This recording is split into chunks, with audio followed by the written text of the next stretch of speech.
സങ്കീർത്തനങ്ങൾ 34. ദൈവത്തിൻ്റെ സംരക്ഷണം. കർത്താവിനെ ഞാൻ എന്നും പുകഴ്ത്തും. അവിടുത്തെ സ്തുതികൾ എപ്പോഴും എൻ്റെ അധരങ്ങളിലുണ്ടായിരിക്കും. കർത്താവിൽ ഞാൻ അഭിമാനം കൊള്ളുന്നു. പീഡിതർ കേട്ട് ആനന്ദിക്കട്ടെ. എന്നോടൊത്ത് കർത്താവിനെ മഹത്വപ്പെടുത്തുവിൻ. നമുക്കൊരുമിച്ച് അവിടുത്തെ നാമത്തെ സ്തുതിക്കാം. ഞാൻ കർത്താവിനെ തേടി, അവിടുന്ന് എനിക്ക് ഉത്തരമരുളി.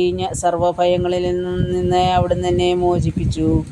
അവിടുത്തെ നോക്കിയവർ പ്രകാശിതരായി, അവർ ലജ്ജിതരാവുകയില്ല. ഈ എളിയവൻ നിലവിളിച്ചു, കർത്താവ് കേട്ടു. എല്ലാ കഷ്ടതകളിലും നിന്ന് അവനെ രക്ഷിക്കുകയും ചെയ്തു.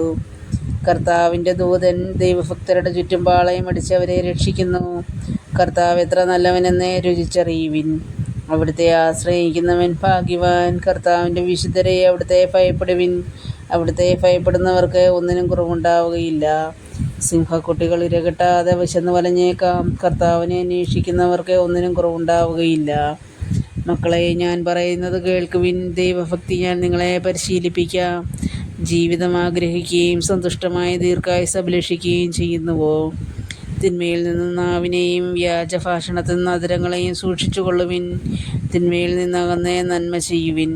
സമാധാനം അന്വേഷിച്ച് അതിനെ പിന്തുടരുവിൻ. കർത്താവ് നീതിമാന്മാരെ കടാക്ഷിക്കുന്നു. അവിടുന്ന് അവരുടെ വിലാപം ശ്രവിക്കുന്നു. ദുഷ്കർമ്മികളുടെ ഓർമ്മ ഭൂമിയിൽ നിന്ന് വിച്ഛേദിക്കാൻ കർത്താവ് അവർക്കെതിരെ മുഖം തിരിക്കുന്നു.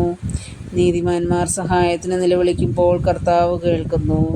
അവരെ സകലവിധ കഷ്ടതകളിൽ നിന്ന് രക്ഷിക്കുന്നു. ഹൃദയം നുറുങ്ങിയവർക്ക് കർത്താവ് സമീപസ്ഥനാണ്.